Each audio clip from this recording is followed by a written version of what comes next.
extra digest mugoba nsonga banyabo ne basebo tubalamusiza mwe balejo naje mutusako engalo abatulabira emitala wa mayanja ne wano mu Uganda mwe bale nnyo mwe balire ddala tubagala obutenkanika era tubagala okusinga we mulowooza nze sesanga bate the great mukasera nga kano tugenda kwogera oseka kisebo mukulu the great chechi omewa naye the great yinagwano otegeza mwe mutusomesa oluzungu ngambo yinagwano ali ne gwano buli muntu kyagala kyakola buli muntu kyagala kyavugira kakidde yakakuwa ako ensi yatuula n'ekirabo kyako nkirina nti gwe sesanga batedde the great mubasesanga bonna baali babaddewo naye oli mutuufu tewali mubasesanga batte bonna baali babaddewo tewali akoze byannagwano okay no okay then I understand so greatness ogipimira kugwe gwe minzani eri wali gwe naye oli asobola okulaba onagaana ye okusiza kubasesanga meka naye field mwoli okuyita emyaka gingo yabudaga okusinzira ku badokita Kwefulukuta abali badokita Kwefulukuta abali yadde mu nseno olwodokita Kwefulukuta yebuleti gwe tuli naye olunaku olwaleero is my informed friend musajja munnamawulire ate era nga ensonga ezikwatagana ku art ne music azitegeera okutusinga oba oliawo tukkiriza nti nno asukkulumye kwabo betuze twogerezegana nabo waliwo yangambye nti wuliriza sebo nze moderator ati gwe moderator waliwo yangambye nti nno mu kyasa kye tulimu mu art industry music biki entertainment we bagiyita nti Selector Williams ne Dr. Kwefulukuta akijubisiza nnyo William ali wala anti agaye babiri ali wala waliwo abantu awo ab'amaanyi atuwulira ati kitegeeza nti bw'abanga si Selector Williams waliwo abantu abalalawo nze ndi eno wansi goyinayo gwotya no sikutya as such and go wekiti wanoga nti onansi I respect very many analysts very many webali sijja kwogera manya kuba waliwo wajja kulowooza nti yegwe njo kwogera oli kati gwa katengo kakutte buti kati kitegeeza oli ye yalabye nga byebyo ngoli wanaja nagamba owulira oli wanaja nagamba nti wabula bannayenze mu bantu bennalinda byabayimbi wano nanokolayo erinnya nti gundi neka nanga I do respect tuyina ba analyst abalungi lwakuba sagala kwogera manya waliwo abajja okulowooza obulala omanyi kakati tuyina eŋŋombo zetugamba nti tuyina entalo zetu ng'osobola odduwangula naye nga teweetaaga kulumati ebyo kati abantu bangi abanoonya talking points kakati answer yoli ogizeemu basobola kutandikirawo Kwefu yagambye gundi ne gundi bamanyi wamu okyogerako ki awo oli ne kimutambuza ewiiki kati answer yoli ogize muli mu ngabako ne thank you I do like people appreciate me neyanziza nnyo neyanzege mu bulamu bw'ensi eno nina abantu bentera okubeera nabo nabagamba saagala kubeera nominated anywhere olinga nze because I don't believe in elections I don't I believe in someone nakeera ku macho wa border nakusanga ku kubo nakuyimiza Dr. Kwefu noyimirira nakuwa olwasa nagamba nagamba olwasa nolaba jajja gendo olunywa amazzi award tesinga award yesinga oli na commenting ku video yo wansi thank you webale then ne positive oba negative I bono ba mpadde award oli ne bwatekawo nga avumo banga akola kimanya mpadde obudde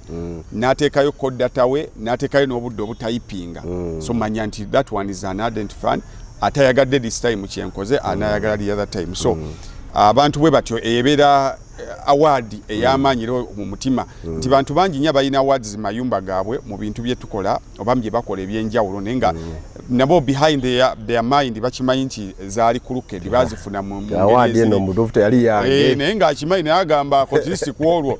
osegere so aba bintu modro oli nagamba gundi tumusiima nenga bisima nnyo Selector Williams I do respect you oye yandeta bintu bine bya YouTube nde nali sibimanyi nangamba bwe tunyumya wano nkuliro ina vibe so he introduced me to YouTube so I do respect him kai nange Selector Williams mukwano gwange nno nange I salute you sir yes kulikayo mu nkuuka twavaayo ensonga ati nkukulisizaayo enkuuka yawerekereddwako ebintu bingi byetukiriza nti byavudde ku nkuuka wadde oli asobola okireeta nga kyavudde walala. Ekisooka obucupa bwabadde bungi gye saagala tugende nnyo naye ebyobufuzi nabyo byali bingi mu nkuuka ey'omulundi guno. Ndowooza yeefaananyirizaako yali ya 2018 2019 Kyagulanyi lwe yasemba okujja okuyimba ng'ali mu combat. Ku luno abantu baamubanjizza okuva enkuuka lwe yatandise paka lwe yawedde. Wagenza okuyita ennaku 2 nga gavumenti eyise ekiragiro ekivulu kyonna ekiddamu okuyingiramu ebyobufuzi we bitandikira we kikoma. Kakati tujja kwetaaga explanation okusingako ku kiragiro mukama waffe yabadde Anderson Bulola RCC. Tujja kumwetaaga ayongera okulambulula kigambo bya bufuzi definition yakyo eriki according to omanyi bw'obeera bwe musayininga contracts bagenda badefining ebintu nti in this contract kino kitegeezezza kino, complainant tuba tutegeeza gundi, bwe twogera kino tuba tutegeeza kino. Kakati RDC nsaba aveeyo abeeko ebigambo ebimu byayongera ennyama. Politics aba ategeeza ki? Tekivulu kyonna bwe kiyingiramu ebyobufuzi aba ategeeza ki? Then awo tusobola okumanya nti okay, boundaries tuyita wano tusukkawo. Because by my understanding politics is everywhere. You cannot separate people from politics. Nti abantu we bakuŋŋaana abangi omukulembeze waafunira omukisa okwogera nabo tutera okubeera abamanyi, tutera okubeera mu kuziika. Neera chairman w'ekitundu bw'ajja okwogerako eri abakungubazi tasobola kwogera ku mugenzi yekka, agamba nga bwe mbafunye bannange security y'ekyalo kino egenda eyonooneka, abavubuka b'ewagundi bakola kino ne kino, ng'omukulembeze nti afunye omukisa okwogera eri abantu abo. Okitegedde? Then bwe tujja n'eno tulina abantu bangi abafuna omukisa ne boogera ebyobukulembeze. Nkuŋŋaana nnyingi ezikubiddwa ze ndowooza nti bw'ogenda mu mateeka ezimenya amateeka naye tebannavaayo kubaako kye boogera. Bw'ogenda ku roundabout kasi ez'enjawulo, bw'otuuka ku roundabout y'e Busega waliwo ekipande kinene kiriko omusajja omu alina akuliko ne mukyala we. Baataddeko ebigambo ebinene ebigamba nti ono agenda kwesimbawo mu 2026 ye president wa Uganda addako. Naye omuntu gwe baataddeko ali mu magye, tannaava mu magye, campaign tezinnatandika. Talina buyinza bumukkiriza kuyingira mu byabufuzi ebyawulayawula. Campaign tezinnatandika, tebannakkiriza kuteekawo bintu modro, but ekyo kiri okay. Ontegedde? Then ku RDC ekyo bwe kiba kiri okay. Then nga kitali okay ye muntu okujja nga ayambadde ekipande ky'omuntu gwawagira. Nabira nagayise empala. Nawanika ne mupanga n'agamba gundi. Then aundabawo double standards. Then tuyina abayimbi bannabitone ab'enjawulo mu kibiina ekiri mu buyinza abakola ebifaanagana n'abali eno. Naye ng'ate abyabali eno ebitwalibwa ng'ebyobufuzi ebyabali eno bye bitwalibwa. So waliwo double standards. Nja kwetaaga RDC ajabeeko ensonga za ttaanya, because okuyimba ebyobufuzi bino tekutandise leero. Kuzze kubaawo naye ku mulembe guno gwe tulimu ogwa President Yoweri Kaguta Museveni. Nze okutandika okutegeera nti abayimbi bayitibwa mu laalezo ezo NRM ye yasooka okubayita. That was Billy Gumu. Cards Band ne bagitambuza eggwanga lyonna ng'enoonyeza NRM akalulu. Era bwe bakuyita okunoonya akalulu kitegeeza oyimba ogamba batte oye, ebatte oye, Billy Gumu. Then ne tujja mu 2006 same story. Ne tujja mu 2011 same story. Tujja mu 2016 same story. Akalulu ka 2021 it was the same story. After akalulu ka 2021 we've seen abayimbi abali ku ludda oluli mu buyinza nga benyigira mu bintu ebiri opposite to bano abeeno bye bakola. So RDC nga tannagamba Kivulu kuyimirira ayina okujja asooke ataanye ensonga balambulule music yaliwa politics when Ekivulu ekyo kifuuka ddi ekimenya amateeka because Ekivulu kiri political. Ekivulu kyonna it is a political kiba political because n'enkuuka yennyini it is a political statement. How? One, enkuuka kye kimu ku Kivulu kwe kimu ku symbols of strength of Obwakabaka bwa Buganda. Believe me or not, enkuuka eyo n'emala eggwamu amaanyi n'etuuka ekiseera ng'efuna abantu 150 oba 100 kale ojja kulaba nga ab'ebyobukulembeze tebakyettanira Mmengo era bajja kutambula batambuza emboozi ate Mmengo okyagyetaaga erina kyeggamba. So it is a political statement nti buli lwolaba abantu 50,000 awo era ojja kulabawo bino wammanga ojja kulabawo Joel Ssennyonyi bagambye yadde talina waakulaga kuolwo wabadde teriyo bivulu birala byabaddeyo kati lwaki yasazeewo kujjaawo because yazze nti this is a political symbol afunye platform wano wendi bano bayina amaanyi. So enkuuka eriki eri political it shows nti obeera okyatuzalawa tuyisaamu amaanyi Obuganda tebukyalina kye butugamba. Ssaabasajja n'agamba nga 3 tubeeyo emitwalo egi ne gibaawo. So ekintu kyokka kyenandyagadde ab'ebyokwerinda kuba Anderson Bulola is a security man bw'abeera RDC aba commandinga security nti singa omuntu akwata akazindaalo n'agamba bannange mutandike okuttiŋŋana bannange gwe ku bagundi nti eggwanga bwe litu terina kubeera wano liveewo awo oyo nze nja okusooka n'okugamba nti oyo basooke bamukwate. Ne bwe mpulira omuntu ali ku stage n'akuba wano drop n'agamba bannange kasukaali nga kali waggulu bannange twongera okubasaasira akafuta kali waggulu twongera okubasaasira tuli ku bunkenke obukulembeze buno enkyuka yaabwe eneebeera etya naye singa obukulembeze buba bukyuse banneegundi oyo mumulabira ng'alina omuntu we gwawagira afunye time wamwogererako ng'abalala bonna bwe boogera ku balala. So I wouldn't want double standards mu nsonga ez'ebivulu because ebivulu bigenda kubeera political ne bwoli kubanga tulina ebivulu ebikolebwa mu kibuga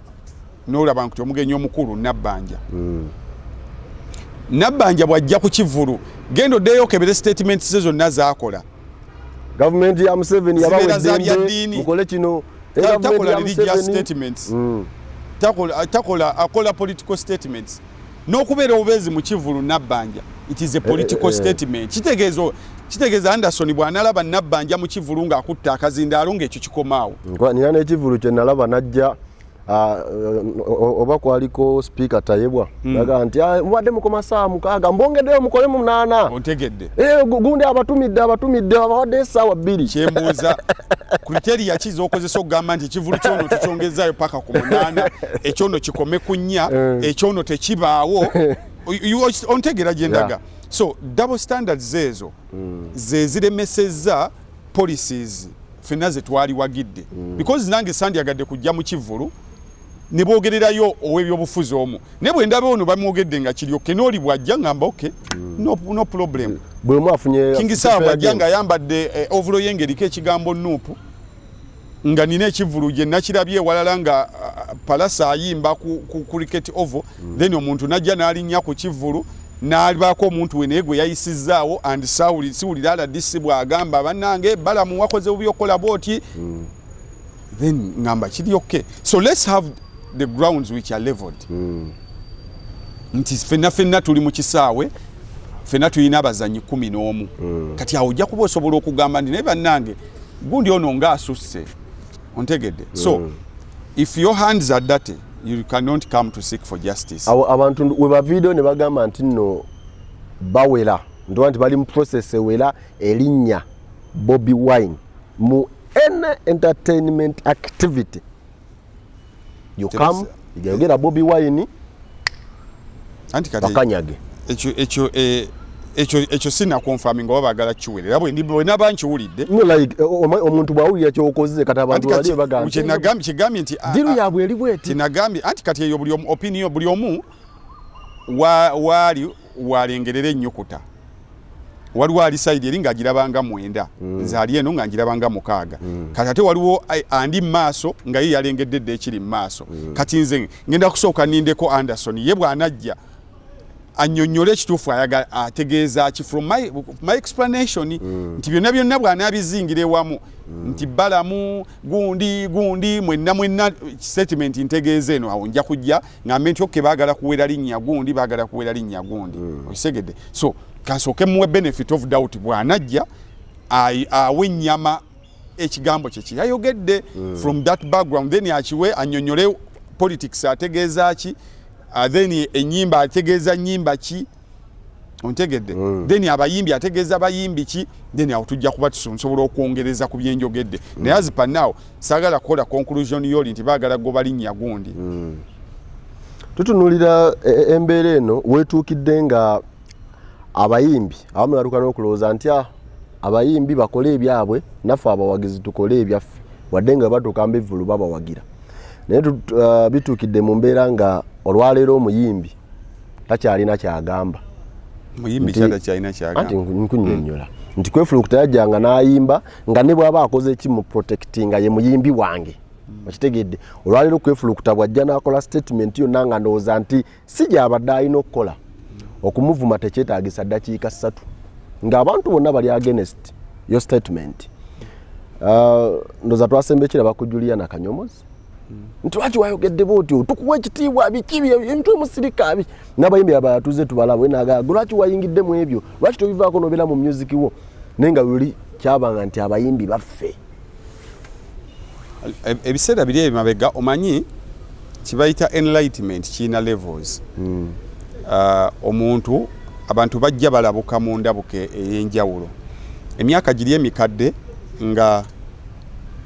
basajja kambwa ajja ku CBS n'ayogera ebintu abantu bonna ne bagamba bannange ne kakati tokyawaawinga muntu because oyogedde ebintu by'abasajja kambwe in this day and era because buli muntu amanyi woobijje amanyi ogenze ku internet n'obisoma naye luli internet yali ki yali ntono so kakati level of exposures zigenze zirinnya nti ebiseera biri ebyemabega abayimbi abantu baali tebamanyi obuvunaanyizibwa bw'omuyimbi mu society buli kinga bamanyi nti wakuyimba buyimbi kakati naddala generation yene eyaffe kuba generation ziri enkadde za Byron Kawadwa baani bo baategera obuvunaanyizibwa bwabwe era abaategera obuvunaanyizibwa bwabwe they crossed up to this generation yene ekyabonaabona n'abayimbi abaafedda nga they are still topping charts they are still topping playlists ninga baafadda but they bamanya kyekyokukola mu society nti si kuyimba buyimbi ti Katonda bwakuwa eddoboozi lino olikozesa to impact today's generation and the future generation olwaleero abayimbi abasinga okuyimba bamanyi gwegenda mu mabala gonna okola research bayimbisa abakongo bayimbisa abayimbi bakadongo kamu yes okitegedde nyimba z'abagenzi twabadde jjo wano mu Christmas fire rutaya yekola ekigenyi wano ngoyiza okuloza tetuyinaawo bayimbi ndoza ne mu Christmas mu festival season ndoza oluyimba olwabaliko kati olulinga oluyitaayitamu lwa Padman ne Bobi Wine ontegedde Padman ne Bobi Wine ndoza lwe luyinga oluyitamu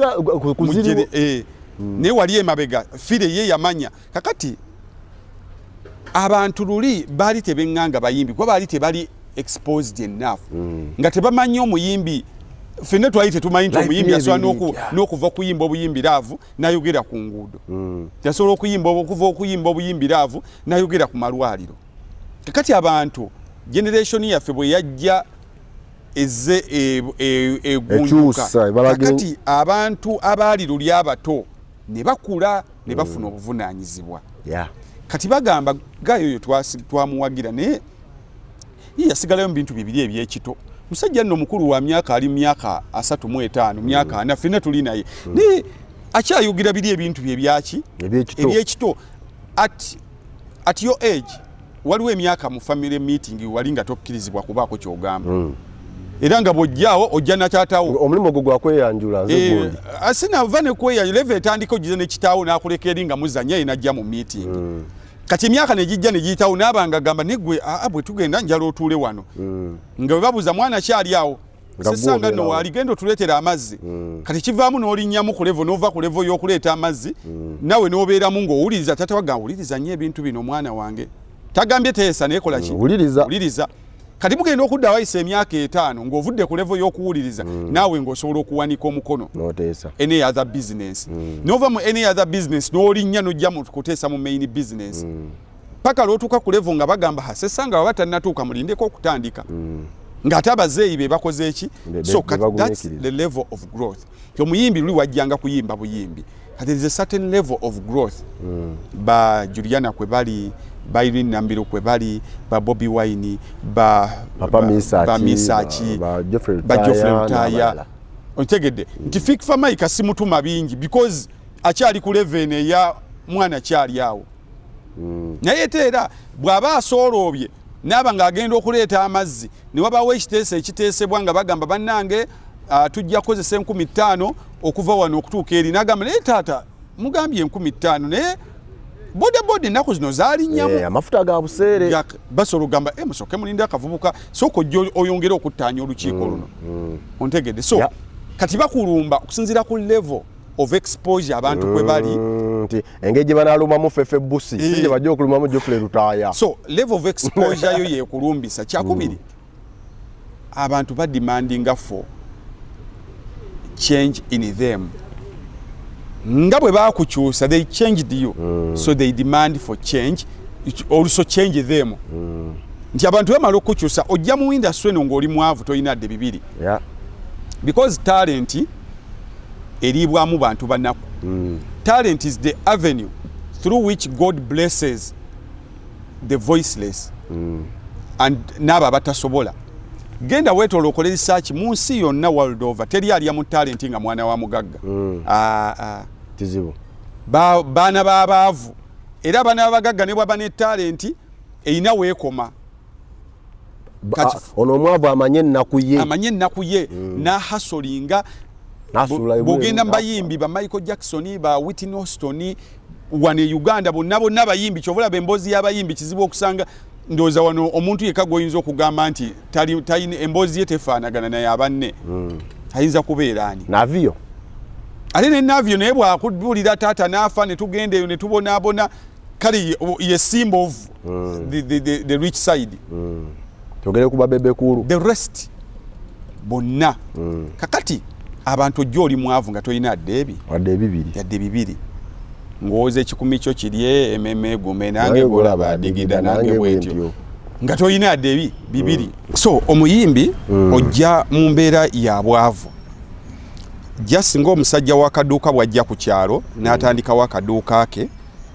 abantu ne batandika okukagulako mpola yalina stock ow'emitwalo 10 n'alinnya n'adda mu 12 14 15 n'amenya n'agaziwa edduuka eryo liba lyabannakyalo ontegedde nga nebojja n'essomero n'otandikawo essomero n'obeegayirira banaye mumpa abaana ne bakuwa ssente n'ozimba edduuka eryo bwe bafiirwa ku kyalo kikkakatako okuwaayo amabugo kimu okugenda okuziika okukimayo wali ku mazzi agafumba obuugi contribution anything you were supposed because bana abafunye obuzibu be bakuyimirizaawo ontegedde there is no way bosobola kugamba kabere wano ku YouTube osobola okulabayo omuntu ardent follower wammwe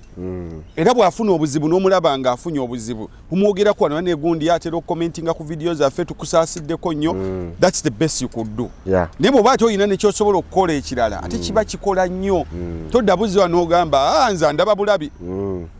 todda buzi n'ogamba nze nyimba buyimbi oyimba buyimbi but bali ani gwoyimbira buli lwafuna obuzibu gwe wenyini otunulamu n'ogamba ebivulu bwe tuba twalinga tubikola ne bifuna omutwalo gw'abantu ku mutwalo ze miliyoni 10 nga tutaddemu miliyoni 3 lwaki kati okufuna ensanvu lino lwaki kati okufuna tutegeka ebivulu ne tufuna abantu 1,500 ze milioni 15 ng'otaddemu milioni 25. What happened? Buddayo n'okola research n'omanya okka abantu baavu. Nowante ekyo kimu. N'ogamba abantu baavu ekizibu kyabwe ki? Ogenda owulira bagamba abandi badde bajja ku Afrikaana wa cricket oval bali wansi beekalakasa bana emisolo giri waggulu banange amafuta gali waggulu kikakatako kuba ba clients bo gwoyina ku ddoboozi de n'ogamba naye anjala okunyolera wamu n'abasuubuzi bange ab'omukiyembe ab'omukikubo mundeeba embaawo zaayidde bannaye tubasaasideko nnyo naye gavumenti tusaba abasajja lwaki babasololeza mu ddoola lwaki omuntu asasula emyezi gya covid lwaki omuntu asasula double taxation lwaki ebintu by'omuntu byalimaze ku URA emyezi ebiri kati oli akuwagira obeera ogaddewo akaduuka ke n'ojja mu bizibu bye ontegedde bulungi nnyo so yensonga lwaki abantu kati bali expose ekyo kati bakitegeera tebutumala okutuusaayo naffe tusitule jangu otunone nti kamiliyoni bakuyamba ngo oyimbye Mama Mia nawe nojja n'obayamba n'obayimbira ku nnyimba ezoogera ku bakulembeze akuba moto ebintu awo ng'eganye otegedde bulungi kakati abantu baabuuka tokyasobola bagamba nti ze nnyimba buyimbi that is beera wewe bakutunuulira baga oyimba buyimbi ennaku zino abantu asooka n'abuuza onaze n'ennyimba ze naye agwawa agweno kuffe oba agweri tumuwagire bwe tuti ebyo byonna because of the exposure so katokyanenya abantu balumba bantu people are frustrated are depressed banyiivu bayala byonna biri ku bantu abo bennyini gwe bozza okuyimba kiri ku muntu omu ku mutwe byonna talina ssente omulimu gwaggwawo yemwennyamivu kugamba bayina lot on the head so they need somewhere you speak about that depression nakaka namanya nti ono namanya bambi yadde boy ono muwadde omutwalo gwange kuba omutwalo gwakuwa waliwo abantu bempulira abakola conclusion yetategerekeka mugamba muli baavu mujjuza ebivulu muganda wange ogwo omutwalo ogugenda mu kivulu tegusasula nnyumba teguwerera mwana tegusuubula China tegutandika company tegukyala na kyamisane tegukyala kati wagwe bamusabye agambo wayi kangende mbeeko we nejjako ko stress kyava kwata omutwalo gumu n'ekitundu n'agwatako 15,000 transport n'agenda just yejjeko stress abere alabe ku bantu abenjawulo adde wakayeba ate labo onoogenda mu bukiriki obwo bubeera mu bivulu bwe bumu tewali Uganda olabe wafa maika bolabe wa bebekulu bolabe wa lutalo Uganda tuli abantu milioni 45 abantu abagenda mu bivulu mu Uganda yonna tebakola yadde 1% abo boolaba abo simabe bali mu Serena be bali 1% jone nnyo bali emitwalo 10 be balotatinga kwate tunafuna yewe wano kivulu kiweza abantu mitwalo 2 tikyukinaawo ne 10 no za tekinabaawo kyaliwo 10 bana I stand to be corrected bo wali olabye ku kye 10 osegedde baba abantu mitwalo mpozo yinzo okugamba kabaka birthday runs MTN marathons awekiri ndala byatulenga muyimbi ya kusasira 10 yagikubye taliyo mpozi kiyinza kukolebwa kati singo yagana kati ntadde ekivulu waliwo asobola wano olina erinnya nti oli asobola obbafuna ebitwalo 10 nga all the grounds are leveled asobola zifuna olwa demand eri waggulu what they stands for scarcity naye abantu betuyina abagenda mu bivulu mu Uganda yonna bonna ne bobagatta n'ogatta abali eggulu n'ogatta tebaweza adde 1%. Tebaweza 1%. So kati 1% ku bantu milioni 45 bongamba nti banne abantu bagagga abantu abavuga amamotoka batugamba abantu bagagga mutemulaba jamu mungi awo abantu abayine emmotoka ku milioni 45 ogenda kwesanga tebakola yadde 5%. emmotoka eziri mu Uganda yonna n'omala ozikuŋŋaana ogamba buli muntu ojja kwesanga bwesanzi nga sesanga batte yayina emmotoka ezikoze ejjaamu ayina emmotoka 7 emu ya mukyala we endala ya mwana omukozi bamutumyeko mu supermarket gula bintu emmotoka 5 ziyingira mu kikomera ekiro zonna zipakinga mu kikomera kimu kati gwe bw'ozigatta n'ogamba neerengera jjaamu nti abo abantu 5 baabo bonna beesibyawo naye n'omala ogamba nti buli maka tugawe emmotoka ejeegi ojja kwesanga abantu abalina emmotoka batono ontegedde so that's bwe bulamu bwe tutambulira so muyimbi baba bakwetaaga naffe ba public figures abantu baba bakwetaaga somehow tebakubanja kinene nnyo twagwe bw'oyogera bakola ki bawulira tutunulira mu mbeera nga kati tuli mu makyuka aga entertainment ne art twogerera mu mbeera bwe tuba tuzze eri mu kuzannya emizannyo katemba twogera mu mbeera watali bajje mu Senkubuge badube Sempaata n'abalala abali eyo naye wano mu music tulaba nti twogera mu mbeera nga abaana abato bajja nga bakafeero we bavaawo mukama abasaasire byabasookako nti bo baafa nga tebatuuse naye tutunulira embeera nti kati ba Bobby Wine, Bebe Cool, ba Papa Misa Kisemakula, ba Chameleone, omujiji ogwo nayo guli mu kolaki guli mu kuseeseetuka kati omujiji ogujja bano ba Spice Dana, ba Fik Famyeika, ba Fefe Busi, ba Karo Kasita, ba Vinka transition ekiwukaawo music emyaka ejijja 2 without Bobby Wine, without Bebe Cool, without Jose Chameleone yakubye hit emyaka ejijja 2 bajja kuba bakyaliwo bajja kuba n'emyaka 6 music talinga mupiira nti pere yasamba paka ku myaka 2 omanyi akapira kye kintu ekisinga okuba ekyekisiru mu talent zonna olaba abakulembera omupiira balwana nnyo omusambi afune ssente ze nga naweza 3 tebalina nnyo bukwakkulizo basooka kutunulira nnyo the well-being bwe baba ngeri gye bamuwa omusaala basooka gamba asooka agende then bino tubise tolinga oluvannyuma because bakimanyi nti emyaka gy'osambira akapiira ne gy'obeera ku nsi gy'osambira akapiira gisinga obutono etono nnyo nti omusambi asinga okusamba emyaka emingi akoma at 40 kyokka emyaka egiri productive giri jikoma kwa 3 noba olwanyi okugusamba era bakuyita namukadde omungereza 28 gwo batomusuubira myaka 3 mukaliyayo nga batandise okuyita namukadde Cristiano Ronaldo kadde umutawanya akitava mu ssaawe namukadde Messi ku myaka 36 yet other careers obwabaloya kayate kwa 36 oba otandika butandisi bagamba baba wanayingirira enkaaga so kuyimba kulinga bwaloya tikati you just graduate you graduate from a certain kind of music nodda mu music omulala no graduating from certain kind of lyrics nodda mu lyrics endala ontegedde so ne ku myaka omusajja wali neho yatukuba yiti ku myaka emeka yali munkaga mwemeka mwesa musajja mukulu oisegedde so music wakulekera nga olemeddemu ebyekyana ekito nti waliwo music gundi gwalina okuyimba who is that boy Fefe Busi Fefe Busi eyo generation bafumita ekigere mu ttaka balina bye balina okuyimba by'emyaka gyabwe era bw'osanga Kristo Panda ngagamba fumita ekigere mu ttaka funyamu omugongo katono tolina omujaji gye emyaka ne Kristo Panda bwanaweza emyaka 35 ng'akyabafumisa kigere mu ttaka wajja bawo ekikyamu baga Isaya nakyo tekikula you need to graduate to mature lyrics kakati transition gye tuyina ya music industry eringa transition ya industries endala zonna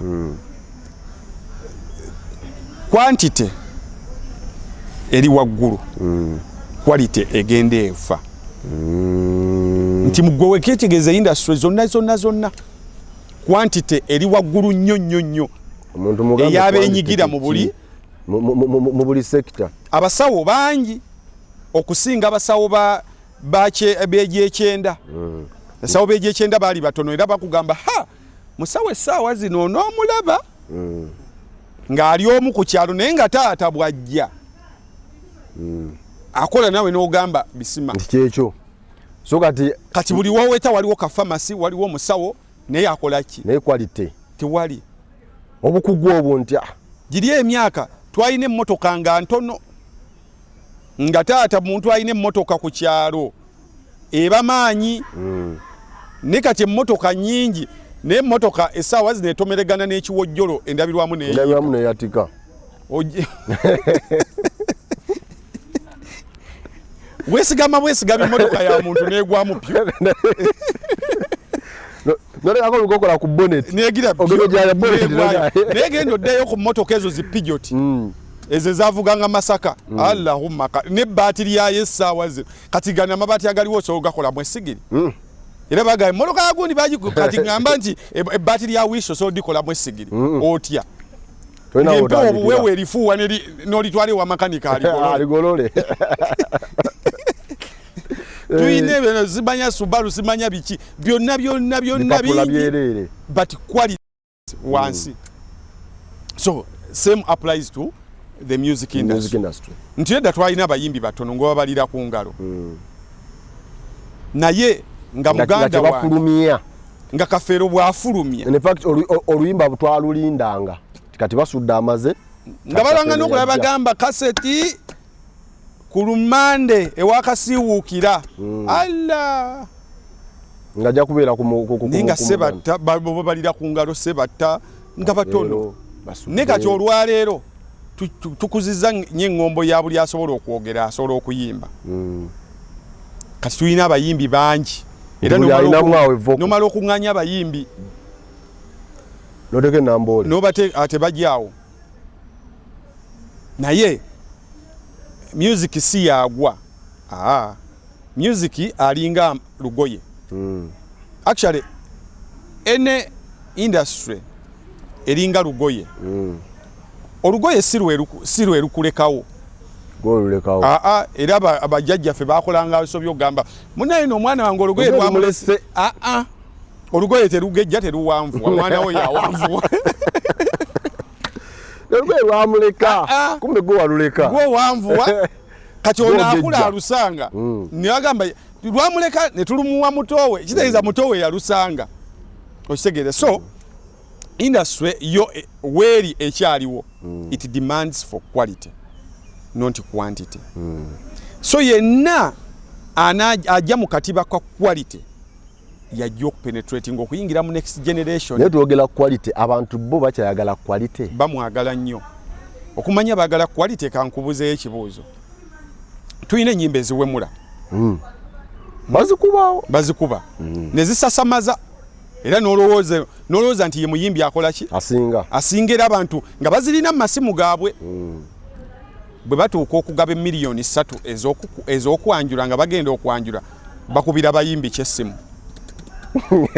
wanji taata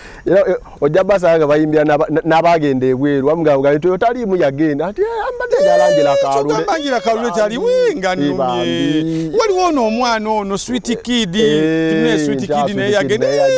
yabivaana mu nti bambi ngagamba kale omugambo wayi tuyinawo ono gwoyinabeki wano yali wano naye ogenda omukubira ate naye taliiwo ne bamututte olina bujogo owulira ku simu omuleeta ku mukolo gwandeka yagini gwagenda okuwemula ndeka awemula bagenyi baani ani bagagenda okweyambulira ajje wano nga yinaina ebipale biri eri wansi atandika okwogera ebyo ebigambo ebyesindeka yagawatirika mbireke njafuna bana abasanyusa abafaabo kukyalo wano abagomo bajja kunkubira ngaleeta engoma eŋŋanda so omuntu yenna tebakulimba nti ensi yava ku mulamwa ayi ensi ekyali ku mulamwa abantu ffe twaguvaako so buli adda ku mulamwa ensi ekwaniriza kubanga ensi yeewonya the earth heals itself in every sector olaba bino bye tuyiwa ettaka mu ntobazi twerimba osobola okuyiwamu n'oyiwamu naye bwe zinaddanga zaagala waawo ensi yo bwegira bweti negamba omukolo okwanjula kutuuse awaali wa amataba era ogenda okuyita ku Stacy Kweya ogemanyi ogenda oyita ku sawa ya Queen nga weegali gatudde ne muganyonyola twakukolera emyala toyita wali wano weewandi wano wenjagala oli nazimba ennyumba waliwo abazimba ku biichi n'ayiwa ettaka ne tumwegalira munnange nanga alina ebbaluwa y'abagamba n'ogu naye ennyanja bwegira bweti negamba yebbayiza weyawaali wange ng'ekomawo ngedda so kati ne music bwatyo bwali nti omuntu yenna quality tesasamaza nti tetwawula bintu bibiri diikuula abantu tebamulabanga because balinga bamunyumirwa balabanga diikuula because yabanga abasasamaza era kyabanga kizibu omuntu okulaba diikuula emirundi esatu bw'oba wamulabye geyazinye ejjo ate nkeera oba omwana tolina kyoyagala kulaba so akuŋŋaanya abantu bangi kati gwe kyova obeera ng'olina by'oyimba n'ogamba naye abantu bano bazze batya naawe n'osala n'ogenda mu liigi ya ddiikuula n'oyitiraawo so buli azze nga ddiikuula abantu bajja osasamaza n'obeera olaba zino YouTube zichannel ze tukola bantu bangi aboogera ebigambo nze mbeera ne video ze tukola nze siinayo video ebeera 200 video zibeera mu 6 8 naye gyekula mpola era ogenda okulaba after nga baddamu bagirifaalingako naye waliwo ate abakola video mu dakiika nga 2 ng'alina omutwalo afunye 2 afunye 3 naye nga boddamu n'ogisanga mu maaso nga teritasobola girifaalingako kyovulaba abaana abayimba quality tebateekamu maanyi mangi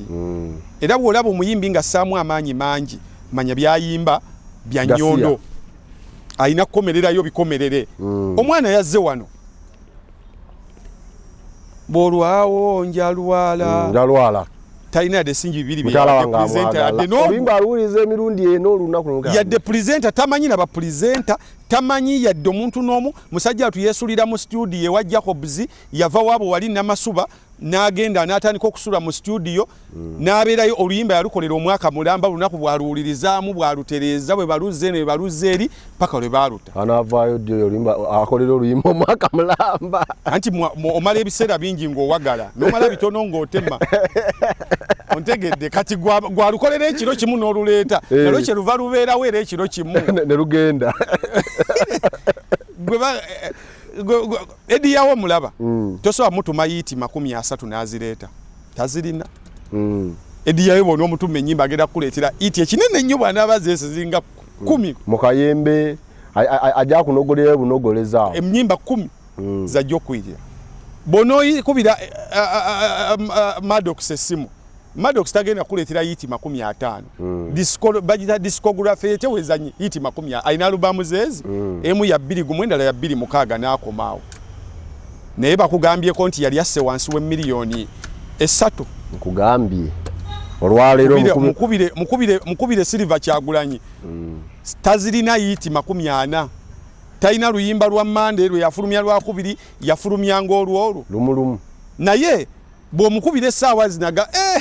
ogamba otya mugambye omukolo guli luddawa it will be 4 million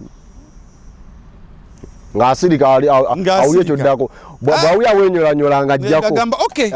we shall talk naye waliwo abayimbi nga bw'omutuma yiti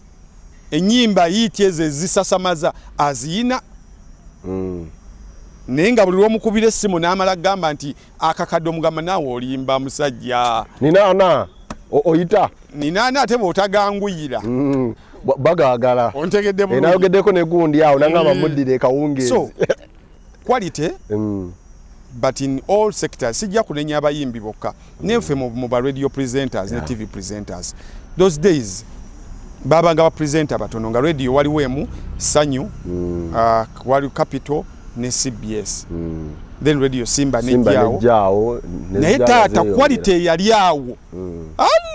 gwegenda owuliza radio Simba okuva ku makya weetandikira nga balina binsanga wano balina Simba taxi balina waggulu wali eri mu kulikeeyo taata nga tebafugika ngamaanyi ng'obuyiya buli waggulu nnyo nojja ku CBS nugenda ku Zisanyu wakedde empulira ne bayingira mu kalizo ne kati tuli bangi naye otuuka ku radio n'ogaba bannange mpuliriza ki kino Chochi omuntu kyava yeteramu flash mu motoka inaga akanve ku bakozi ba radio ngate naye abasinga okumanya bye boogera tebabitegeera bagatta bigatte teba nagamba abwe ba radio ekyo kyekoze naye luli sebe biseera biringa baba tebalina kubika ku radio tofa ndawanya nti wafu ne bakuziika radio kubika waiso omwerega egundi yamala seo nafu laba ne CBS yamubika ne kati fe generation yaffe tukola byangu ani kati ebintu bibiri nze mmanyi byawukana akankuzeekaawo okuba ow'amawulire n'okuba journalist mu Luganda oli asobola okutira nti mu Luganda ye munnamawulire naye journalist n'ow'amawulire kati waganga nti kundi w'amawulire kati gwe wejjamu nga excuse me siri w'amawulire am a journalist abantu abo babiri bakola ebintu byanjawulo mawulire kiva mu kigambo kuwulira so buli omu awulira bwanyumya byeyawulidde kati ab'ennaku zino abagatuwa bamawulire kyeyalabye wali wakireeta plagiarism Museveni yagambye wati Bobi Wine temuli kantu konna kakutuuzaawo nti kaninde Kwef egguli eryanampa olwaleero yabasajja sozi kaddo mukasa so basically transition weeri naye bebakwasa akati because this world tuli mu marathon bebakwasa akati bebanafu abakwasa akati be batafuddeyo kuteekateeka nti Kwef gwenkwasa akati kino kubanga ninawe nali weeks nga 2 emabega nga omu ali mu abafuluma n'abayingira aga abavubuka bano banyooma balowooza bamaanyi banyooma balina olugezigezi kale tulabe gye kibatwala ngolaba nti waliwo gap lwa nsonga one bali waggulu tubayite ba Hussein Boloti bebakwasa akati bava from a lazy generation ekola oluyimba ne luteeka ku internet ne lwetambuza Chameleone ava mu generation ekola oluyimba n'olutwala lugikulu n'atambula okuva e Makindye paka ku radio Simba ontegedde kakati Chameleone bw'agamba omwana nti oluyimba olwo lwokoze tambula olutwalire DJ agamba nga lwaki DJ taluleeta lunona DJ alunone ola ku namba eno mutere ku WhatsApp ezala Kelly ani azireeta bwe bagamba ani aleeta ezala Kelly kati this a lazy generation naye the other generation yali yakufata nyayo kati bano balireze kyovula tebasobola kutuuka level yabali nti bali we employing taxes zaabwe bano bebaka kyovula Bobi Wine Kamili bebekulu basobola okumala mu kisaawe emyaka 2 nga tebafulumiza luyimba desi ne bajja ne bazoganya mbuzoganya ono nakola kino ne babagatta kakota ne mumaliriza mwenna nga muzze nga bemuzinze emikira management eyambye etya music ono okusigala nga atambula kubanga tulabanga mu basajja bali mu music akula Nigeria ne mu Europe rebels oli ajalaga nti eno ya Kwef rebel nzeni na vinka nzeni nga ulaba Swangz Avenue naye kati olwaliro omuyimbi waggwako nga ne manager gwako kakati ate abalala wemanga nze manager wa Kwef yabalina okuba manager wange nti omuyimbi ate kati yateeka sente mu manager naturally music business eringa business endala yonna when you are invited to be the manager of the company sigoleta sente you come to manage the assets of the company era company teina weberera era bwokwata mu sente zo noteeka mu company ekulifandinga kati waliwo eri waggulu ba board ba executive ba executive director babayita bebasonda sente zaabwe ne bateekamu oisegedde nti Keti aleta sente naziteeka mu Kalo Nantongo then nafunayo Judas amanejinga Kalo Nantongo onfuna nti Swangz waggulu eri waliyo kyazze ne board ye kati buli muyimbi ne bamuwa manager we nwaji ne bamuwa Gonza gundi ne bamuwa gundi oisegedde kakati management bwetu bwetambula nge ya business endala yonna lwakwafe twagala okulowoozesa abantu nti music industry mbuyo eri kubyayo music industry ering chain of management has to be respected bwe tuba tugenda kukola business eno nti waggulu eri wabayo board eteekamu ki sente ne tukanya nti board eyo weri teriiwo nti teriiwo naye nzo muyimbi ninawe ezange kati ndese manager managing sente ezo kubanga mukama wange body ya CBS tejabuzi mu accounts negamba mpayo milioni 10 mpayo yawe 5 obe 10 era accounts agamba mukama wange nsaba yo ku kiwandiiko sente zigenda wa nengo otudde ku board kaze ezo muyimbi bwokwata milioni za 5 nozireta investinga mu music zino okubako consolidated account weziraga bwaba manager ono gwolese ngaze kuteeka mu sente then is not a manager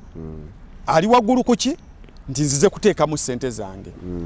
then sente ezo how zigenda kubeera managed how osobola okubeera mu company yemu ng'otuula ku board ng'ateera gwe manager yeah true tugamba okay osobola okubeera mu company yemu nga gwe presenter ate ng'otuula ku board bw'obanga talent mukaba yazikuwa wenzija we wano the chain of management mu bayimbi it is not respected nti omuyimbi ye byonna mu byonna which is wrong kamala byonna nti waggulu walina okubaayo board bw'aba yeye sente zaziteeke yagambe ayawule sente ze mu za business what is the business we are producing music nga CBS we producing air nga company ya soda we producing soda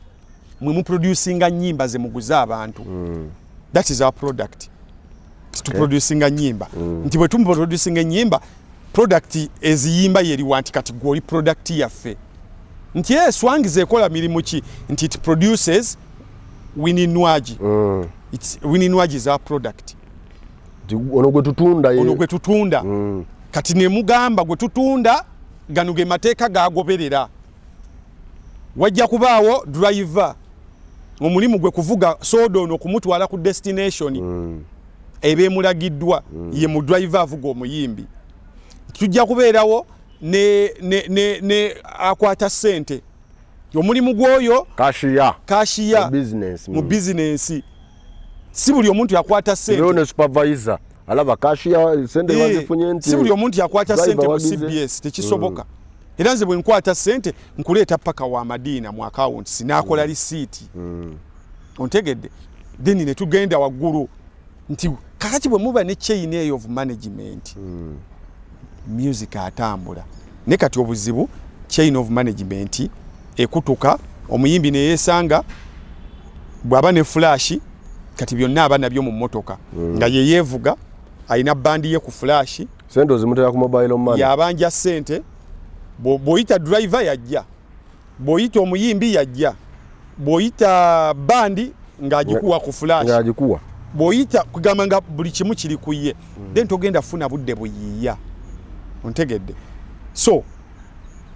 chain of management has to be respected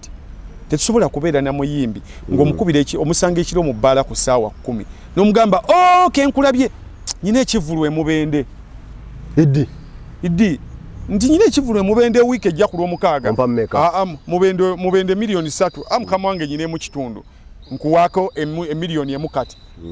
naye namwe musera nnyo kale gireete enkyanja kuweereza eddoboozi waita bano bongerera awo ne muva mu bbaala mwatunze ekivulu kyabendi bye bivulu byowulira bayiwa omuyimbi naganze sikimanyi yakigabira mu bbaala sente ne bazinywera awo kati agenda okujjukira nagalindako okuva wano paka mubende mafuta genkana ki nti tulina opangisako super custom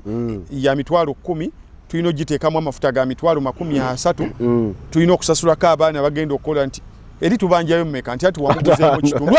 emubendani yaguzaawo mu kitundu amugamba ayongere ku sente kumbe gwali mwenge gwe gulamula okitegedde nze tokutulira business ya CBS mu bbaala era bwe biggwa byonna you don't commit yourself until you are in the office so the chain of management bweneba teri respected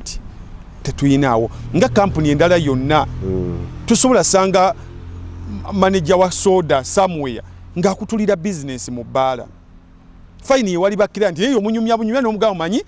kati namba eyo kubirani kubira Kwef kuba ye Kwef tali mu bbaala alisoba bwe bamukubira Kwef tuli waneeno n'omuyimbi wosesanga atugambye mubende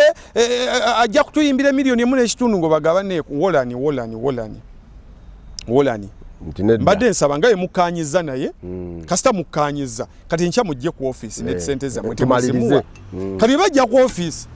n'omuyimbi ng'azukuse ku saa 7 na bwaba atula ku board nga muyita mugawai mubende watuze milioni mu kitundu ati watunze mu December tubeera busy nnyo wajjukira nti nayogedde asirikire muri ebi ntijakola siriwo ostegedde so you need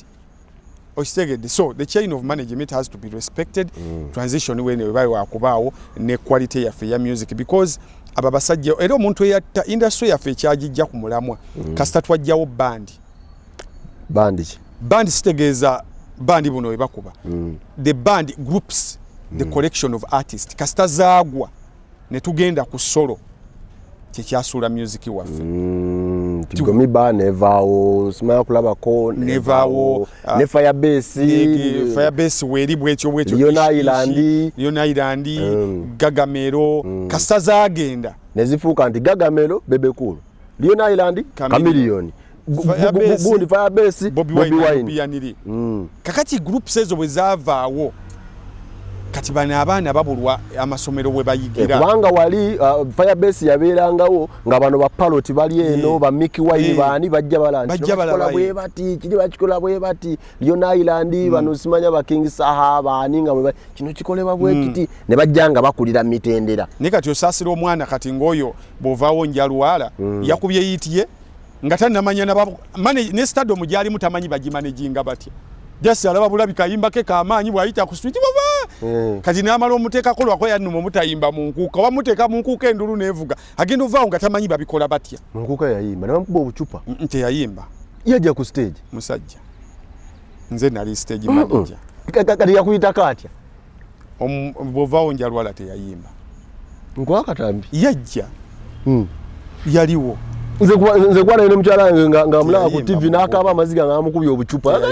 yo mwana oyo bakubye waki yayimba mu nkuuka osegedde so oyina okubeerawo ne olaba lwaki tiimu z'omupiira tezigwa nti Ronaldinho abeera mu kawungeezi ke nga waliwo Messi amuyigirako mu tiimu y'omupiira atambula naye wano kubalaza eno waggulu wabeerayo bano abafuluma ngeno wansi akapiira tekakamiza babeerawo Eva wabeerayo akademe babeera ano mba muwolekera abakuba akawolekera nga muli bana bagambye naye bano ababiri bano tebajja tukola bulungi kamaanyi katugase ku ono osegedde era tiimu zonna ezisinga okusafalinga zezigula obuguzi ezitayina akademe kuminga zezigamba tujja tugula nono ne tubateekaawo mulundi gumu they suffer because continuity teriiwo kati continuity of management, continuity of creativity, continuity of how things are supposed to be done yafiiraawo nti Misaki byamanyi yabimanyi kati abyemanyidde yekka bwana bigamba omwana jagamba oyo muzee byagamba bya myaka jammwe bya myaka jafa agamba mbuliyimba lukolera emyezi 3 lubereyo mu studio odeyo luwulire tokanyala kolera wiiki omulamwa nagufunye kati waliwo omwana ali ku TikTok okwanywa bia bamuyita Gloria akozesa nnyo ekigambo kunywa paka kuwulira bubi nalabyeko baka video lekamu inze mugobera nnyo mumpe emirimu bamuwadde bwambasada bw'oyigwa omwenge n'ekyegamba kati bwe yakikoze waliwo yakikubyemu oluyimba kunywa paka kuwulira bubi kati otosaamuga nti oluyimba lukolera emyezi 6 kuba eŋŋombo yegyayimba egenda kuggwako naye kakati Eddie yawe talina kimupapya kujja luyimba mu studio lwe bayita gira tukiggale kuba ne bwaluleeta nga wayisa emyaka 7 lujja kutambula era we lwafulumira waliwo ennyimba nyingi ezafulumira waawo tezikyaliwo so Misaki bw'anaakikugamba nti tukwegomba bangi si ŋŋombo okola ekintu ekiri continuous omwana awulirayo kamu ku TikTok oko balance the boat n'agamba eno bw'otogiyimbamu kyava lufulumya ku Mande tugenda otuuka ku Mande jja nawulidde omusajja ayogeddawo ekigambo munanansi abaana bakiriko nga producer sesanga gyoli gyoli nkubiramu awo ekikomaawo kazije tukolemu ng'asooka ayimba ekigambo kimu kye yawulidde munanansi vasi yo okolasi yonna ng'ebeera kigambo kimu kati ng'ayiya vaasi awo ng'agattagattamu ebintu ebitakwatagana ng'ekigoma akifulumya ngenkyakubira presenter nga producer okubye no so continuity died the day group says bwe zaavaawo. Kale bwetyo bwe tutambudde olunaku olwaleero akatalekeka n'obubaka bwo n'okusinga ku music industry 2024 kiki tulina okukola? Art is the mirror of the society. Bwe mba njogera music mba njogera art yonna. Music tumukozesanga reference kubanga yakulembedde yawe tutumu. Waliwo aba poetry, tulina abasizi b'ebifaananyi, tulina aba fashion and design, mwena mugwa mu art. Fenna principles ezitufuga mu art zezimu. Creativity obuyiiya n'otuulaawo kyovula wakati abawagizi batumanyiira nabo bawulira basobola okuyimba bemukola babisobola kyovula ku mirembe gy'aba basudde obwana obwo bwaliwo obuto bu fresh kid bu Felicita bwabeerangawo ba fresh daddy baabeerangawo naye nga defense y'abali abasajja nzibu nnyo tosobola giyisaamu luyimba lwa kisimu nga ejo energy breaking wabiri ebiseera ng'olina kafeero basudde ne tiimu yonna nga bwe yali ng'obayisaamu otya fresh daddy ne tujja mu bano ba Misachi waberedde ab'amaanyi no ina Lion Island ina Gagamero ina Firebase ina Eagles ina Diamond Production no ina Jekaki eno ina UBD simanya bid bagitanga BDU muganda wange nga boba midioka ne kati sawa zino defense ya fenafu omuntu ajasalako mbabinga ngayabuluza ne kiyimba kye ne mubuzo yabayiseemu atya Ombabiri n'abayitamu n'ekiyimba kye. So art is not about what can bring money. Art is all about what can attract people's attention. Then bwe kyamala attracting attention. No. Good creativity brings good money. It's not the other way around. Tutunuulira Maddox yayimba ennyimba ze n'asirika. Olwaleero ali mu kungula naye nga teyanogerawo otegedde bulungi Eddie yawe esawa zino ali akyalya ku luyimba lwa Katyonoba era n'abanata luyimba embooko zikaaba mu kayembe tulina abayimbi wano nga oluyimba ayina ku luyimba leero enkadde naye nyini tazijjukira bwe bazimuteeramu akugamba soko kendeze ebintu ebyesirusiru zino n'ennyimba z'ovuma nze nayimba ebyo abigyeko ebintu ebyo bya kisirusiru so art waliwo nekuno ku YouTube mulimu abantu bebajja okulaga video zaabwe ze baakola bino gwa byokola soko byogere asesanga temuza bintu bikadde bwe tuba tugenda mu maaso byayita mubireke ebyayita naye nga ani agamba nti gwe so art presenter analyst good work brings good money ayinza okulwawo ne bw'atandika okusasula ajja ngali halali good work alinga mwanyi omuntu ajja kusimba dodo we wali munaku dodo ndoza mu mwezi gumu mu mwezi gumu obolya naye we mwanyi alwako ne bw'atandika okunoga ajjako bujja buno ne kumulisomula najjako wanakati toyogera wanakati oba tokyalina kyogamba gwanga so art music we tuba tukola aberenga chuma tuberenga abasimbye mwanyi at a certain time omusajja agenda kufubutuka ebwerwe yajjewa n'abugambe waliwo oluyimba bwe ruti lwennoonya ate abazungu basa ekitibwa mu copyright nga gwe ebiseera ebiwalaba teruyina makulu nenga teruyina makulu so twenyigire nnyo nze sifa nnyo ku views oli ne bwe muwa video ku YouTube n'afuna view emweyo gye mbanjagala naye nga gudu waka gwentaddeyo mulungi sijja kukuwemula sijja kukuba okuwemula kati kuleeta views naye onogamba yimba gundi ze ziriko gundi bye biriko toyimba biriko yimba bya mugaso nti even after some time nga bisigala bisitandinga Juliana atula nawuliriza oluyimba lwe yayimba nga ali awo n'omwana we ne bawulira ne banyumirwa osegedde engombo yange kya standinga kola music nga gwokaddiwa naye ye nga takaddiwa nga buli generation esobola okumusanga nti waliwo music buli generation ejja kupakasa oluyimba katupakase anti rupiya ndaba neje tuvudde wala kulika baby munange kuliko omwana Misachi ne bwalifa